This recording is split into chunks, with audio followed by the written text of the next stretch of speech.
राजस्थान की राजनीति में कुछ ऐसे भी नेता रहे हैं जिन्होंने बगैर किसी राजनीतिक विरासत के अपनी मेहनत और संघर्ष के दम पर अपनी अलग पहचान बनाई है। बूंदी जिले के एक सामान्य किसान परिवार में जन्मे, छात्र जीवन में बूंदी कॉलेज के छात्र संघ अध्यक्ष रहे, युवक कांग्रेस और सेवा दल में काम किया और अपनी मेहनत, संघर्ष और जन सेवा के बल पर राजनीति में वो मुकाम हासिल किया जहां पहुंचना हर नेता का सपना होता है। वे एक नहीं 5 बार अलग अलग विधानसभा सीटों से विधायक रहे और एक बार सांसद भी चुने गए। हम बात कर रहे हैं राजस्थान विधानसभा के पूर्व उपाध्यक्ष राम नारायण मीणा की। लेकिन क्या कारण है कि आदिवासी समाज से आने वाले इस नेता को कांग्रेस पार्टी ने वो सम्मान नहीं दिया जिसके वो हकदार थे? कभी भी किसी सरकार में मंत्री तक नहीं बनाया गया, कभी पार्टी ने संगठन में कोई बड़े पद से नहीं नवाजा। पार्टी ने बस यूज किया और फिर अलग थलग कर दिया। पीके टाइम्स की इनसाइड स्टोरी में हम बात करेंगे राम नारायण मीणा के जीवन से जुड़े उन तमाम सभी पहलुओं की कि कैसे विरोधियों ने उन्हें हाशिए पर धकेलने की कोशिश की। नमस्कार, मैं हूं नीरज मेहरा और आप देख रहे हैं पीके टाइम्स। बूंदी जिले के रायथल गांव में 1 अगस्त 1943 को जन्मे राम नारायण मीणा ने अपनी प्रारंभिक शिक्षा गांव में की और बूंदी के राजकीय महाविद्यालय से स्नातक और कोटा से LLB की पढ़ाई की। बूंदी कॉलेज के छात्र संघ अध्यक्ष रहे। राजनीति में आने से पहले उन्होंने वकालत को अपना पेशा बनाया और आम लोगों के मुद्दों की लड़ाई अदालतों में लड़ी। परिवार पहले से ही कांग्रेस विचारधारा का समर्थक रहा तो पढ़ाई के साथ साथ मीणा युवक कांग्रेस और फिर सेवा दल के जिलाध्यक्ष रहे। वकालत और खेती को अपना प्रमुख कमाई का जरिया बनाया। सेवा दल में रहते ही कांग्रेस पार्टी में अपनी विशेष जगह बनाई। ग्रामीण क्षेत्रों में उनकी सादगी, सहज व्यवहार और जनसंपर्क ने उन्हें लोगों के बीच लोकप्रिय बना दिया।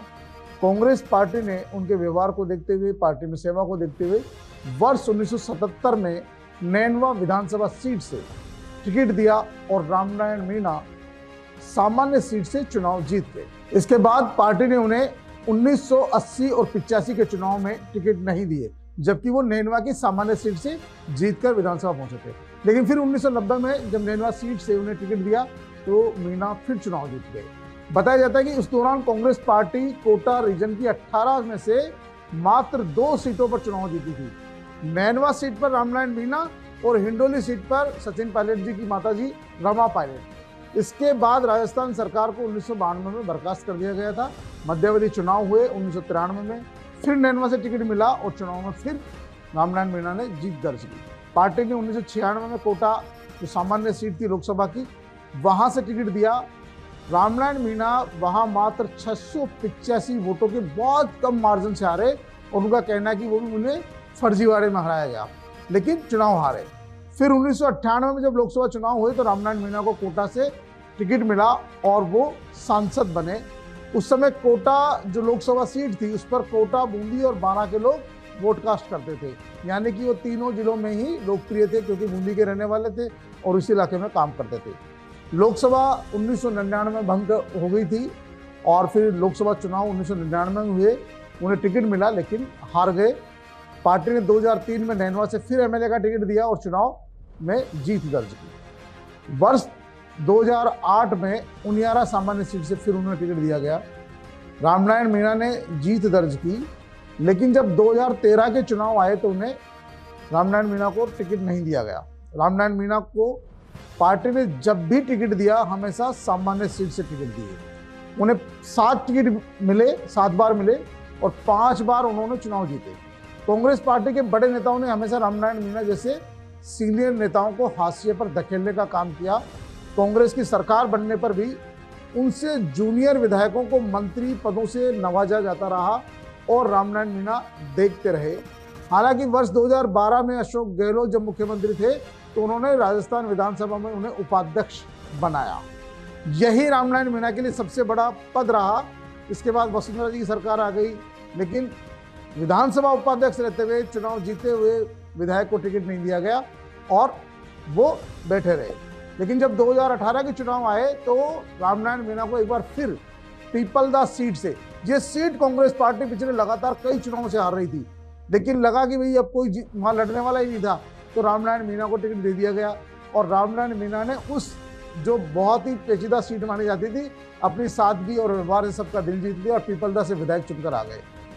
और अशोक गहलोत जी की सरकार बनी, पूर्व में उपाध्यक्ष रह चुके थे, लेकिन गहलोत सरकार में उनकी इतनी उपेक्षा हुई कि उन्हें हर बार ये लगता था कि इस बार मंत्रिमंडल विस्तार में उनका नंबर आ जाएगा, लेकिन पूरे 5 साल निकाल दिए।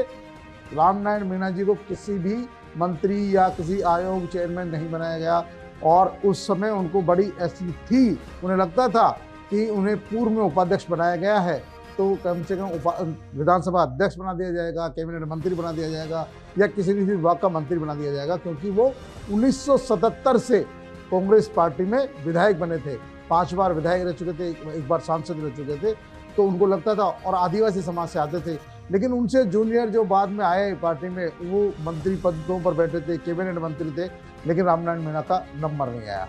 कहा जाता है कि मीणा लगातार पार्टी की जो नियम कायदे यानी पार्टी के संविधान के अनुसार काम करते रहे मीणा। रामनारायण मीणा ने पार्टी के संविधान के खिलाफ कभी भी कोशिश नहीं की, न किसी गुटबाजी में शामिल हुए। सबसे बड़ी बात है कि उनका कहना है कि कांग्रेस पार्टी की जो दुर्गति हुई है वो इसलिए हुई है क्योंकि यहाँ इतनी ज़्यादा गुटबाजी थी कि वो किसी गुट में शामिल नहीं हो सकते थे। कभी अशोक जी गहलोत का गुट हो गया, कभी सचिन जी पायलट का गुट हो गया, लेकिन उन दोनों ही गुटों से दूर रहे वो और अपनी जो ईमानदारी थी वो पार्टी के प्रति रखी, वफादारी पार्टी के प्रति रखी। जब गहलोत सरकार को गिराने की साजिश चल रही थी तब भी वो स्थिर रहे। जब पार्टी की ओर से विधायक दल की बैठक बुलाई गई थी तो उस बैठक में शामिल हुए। साफ सी बात यह है कहने का, उन्होंने कहा, उनका कहना है रामनारायण मीणा जी का कि उन्होंने अपने पार्टी के झंडे को सबसे ऊपर रखा, किसी नेता को ऊपर नहीं रखा और नेताओं की चमचागिरी नहीं करी। इसका नतीजा ये हुआ कि उन्हें जो है हमेशा हाशिए पर रखा गया। उनको हमेशा जानबूझकर ऐसी सीटों से टिकट दिए गए जहां से वो हार सकते थे, लेकिन ये तो उनकी किस्मत अच्छी थी, कर्म अच्छे थे। उनका खुद का कहना है कि उनके कर्म अच्छे थे, उनकी किस्मत अच्छी थी कि जहां से भी टिकट दिया वो चुनाव जीत गए और विधानसभा पहुंच गए। लेकिन विधानसभा पहुंचने के बाद में सरकार में कभी भी उनकी साझेदारी नहीं रही, यही सबसे बड़ा उनको दुख है। और उनके समर्थकों का कहना है कि आज भी कांग्रेस पार्टी में जो SC ST समुदाय है वो कांग्रेस पार्टी को पहली प्राथमिकता से वोट देता है क्योंकि उनकी विचारधारा उससे बहुत ज़्यादा सूट करती है। लेकिन इसके बावजूद आप बताइए कि SC ST में ऐसे कौन से नेता है जो प्रदेश स्तर में जिनके नाम से पार्टी वोट मांग सकती है, क्योंकि कांग्रेस पार्टी में जो लोग मठाधीश बैठे हैं उन्होंने SC ST के नेताओं को कभी पनपने नहीं दिया। और रामनारायण मीणा ने कितनी भी समस्याएं आई, कितनी भी बात आई, कितना भी उन्हें हाशिए पर खड़ा किया गया, उन्होंने कांग्रेस पार्टी को नहीं छोड़ा, कांग्रेस पार्टी का दामन नहीं छोड़ा, कांग्रेस पार्टी की विचारधारा को नहीं छोड़ा, कांग्रेस पार्टी की किसी गुटबाजी में नहीं फंसे। उनका साफ कहना है कि यदि मैं किसी गुटबाजी में रहता या किसी नेता की जो है अगर कदम चूमता या चमचागिरी करता तो हो सकता था मेरा भी कल्याण हो जाता। तो रामनारायण मीणा किसी गुट में नहीं रहे और गुट में नहीं रहने का खामियाजा उन्हें बहुत ज़्यादा भुगतना पड़ा, क्योंकि राजनीति में जो आदमी 1977 से लगातार विधायक जीतता रहो, 5-5 सीटों से विधानसभा में पहुंचा हो, अलग अलग विधानसभा सीटों से जीतकर पहुंचा हो और सांसद बना हो, और वो ऐसा नहीं है कि इस दौरान कांग्रेसी सरकारें नहीं रही, कांग्रेसी सरकारें भी रही, लेकिन सिवाय सिर्फ अशोक गहलोत ने 2012 में जरूर उन्होंने उपाध्यक्ष बनाया, बाकी किसी भी सरकार में, क्योंकि 2018 में जब गहलोत जी की सरकार बनी तो गहलोत जी ने फिर उन्हें मंत्री नहीं बनाया। उनका कहना ये था, उनका आक्रोश ये है इस कि भाई कांग्रेस पार्टी को हम अपना सब कुछ समझते हैं, लेकिन इन पार्टी में जिन नेताओं के हाथ में कमान होती है वो नेता जो नेता पार्टी के से बगावत नहीं करते उनको कुछ नहीं समझते, और उनको कुछ नहीं समझते यानी कि उनकी कोई सुनवाई नहीं होती है। और रामनारायण मीणा भी उनमें से एक नेता है जिन्होंने कभी अपना हक छीनने की कोशिश नहीं की पार्टी में। उन्होंने हमेशा पार्टी में सिद्धांतवादी राजनीति की, आज भी वो सिद्धांतवादी राजनीति के लिए जाने जाते हैं। इलाके में चाहे वो बारा हो, झालावाड़ हो, चाहे कोटा हो या बूंदी हो, आज भी वो उम्र के इस पड़ाव में भी कांग्रेस पार्टी की विचारधारा की लड़ाई लड़ते हैं। उनका कहना है कि पार्टी में जो नेता लगातार गुटबाजी को बढ़ावा दे रहे हैं, पार्टी के राष्ट्रीय नेतृत्व को चाहिए कि पार्टी उनके खिलाफ एक्शन ले, पार्टी में जब तक एकजुटता नहीं होगी, पार्टी में जो नेतृत्व जो करने वाला है वो अगर गुटों वाला आएंगे, गुटबाजी के नेताओं को पार्टी की कमान सौंप दी गई तो आने वाले चुनाव में भी पार्टी को फायदा नहीं मिलने वाला, क्योंकि बहुत सारे कांग्रेसी नेता हाशिए पर इसलिए चले गए क्योंकि उन्होंने नेताओं के जो चरण चुंबन नहीं किए, लोगों की चमचागिरी नहीं की, लोगों के उनके साथ में खड़े होकर नारे नहीं लगाए, क्योंकि वो सिर्फ कांग्रेस के झंडे के लिए नारे लगा रहे थे। तो रामनारायण मीणा जैसे लोगों की पीड़ा ऐसी है कि वो कभी सामने नहीं आई, मीडिया में कभी खुलकर उन्होंने बात नहीं रखी, लेकिन कभी जब अनऑफिशियल बात होती है तो उनका दर्द स्पष्ट रूप से नजर आता है। पूर्व मुख्यमंत्री चाहे वो जगन्नाथ पाड़िया जी रहे हो, शिवचंद्र माथुर रहे हो, तमाम लोगों के साथ उनका काम करने का अनुभव रहा है, लेकिन उनको पीड़ा इस बात की है कि वो आदिवासी समाज से आते हैं और आदिवासी समाज से आने के बावजूद भी उनको वो मान सम्मान नहीं मिला जिसके वो हकदार थे। अगर पार्टी चाहती तो उन्हें भी मान सम्मान मिल सकता था। जब उनसे जूनियर आए हुए नेताओं को पार्टी ने बड़े बड़े पदों पर नवाजा, बड़े बड़े पद दिए, तो फिर आखिर उनमें क्या कमी थी? उनका कहना है कि पार्टी को सोचना होगा।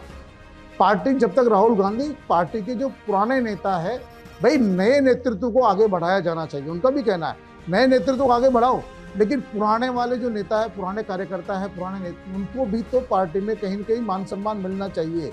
और ये पीड़ा केवल अकेले रामनारायण मीणा की नहीं है। रामनारायण मीणा जैसे बहुत सारे नेता है कांग्रेस पार्टी में जो दरकिनार कर दिए गए कुछ नेताओं के द्वारा, राजस्थान के ही कुछ नेताओं के द्वारा दरकिनार करने से आज कांग्रेस पार्टी की ये स्थिति पहुंच गई है।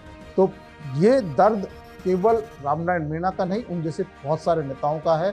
और समय समय पर हम आपको रामनारायण मीणा जैसे और अन्य नेताओं के भी जो कहे अनकहे किस्से कहानियाँ बताते रहेंगे, सुनाते रहेंगे, क्योंकि जब तक लोगों की भावनाएं सामने नहीं आती है तब तक हम लोग भी उसको आप लोगों तक पहुंचा नहीं सकते हैं।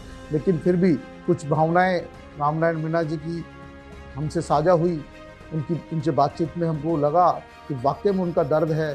पार्टी ने जिस तरह से उनको हाशिए पर धकेला, कहीं न कहीं ये उनकी नाराज़गी ज़रूर है कि पार्टी को ऐसे नेताओं को भी बिल्कुल दरकिनार नहीं करना चाहिए। उन्हें मान सम्मान तो दिया जा सकता है, जब सरकारें आए तो सरकारों में भी कम से कम उनका सम्मान होना चाहिए। और ऐसे नेता जो आरक्षित वर्ग के हैं, एसटी वर्ग के हैं और सामान्य सीट पर उनको टिकट दिया जाता है और सामान्य सीट पर चुनाव जीतकर वो विधानसभा में, लोकसभा में पहुंचते हैं, और उसके बावजूद यदि उन्हें साइडलाइन किया जाता है तो ये उनकी तकलीफ ज़्यादा होती है। तो रामनारायण मीणा की इनसाइड स्टोरी में आज के लिए इतना ही। फिर हाजिर होंगे किसी नई शख्सियत की अनकही अनसुनी कहानी के साथ। तब तक के लिए नमस्कार। मरुधरा से खुद को जोड़ने के लिए सब्सक्राइब करें और बने रहें पीके टाइम्स के साथ।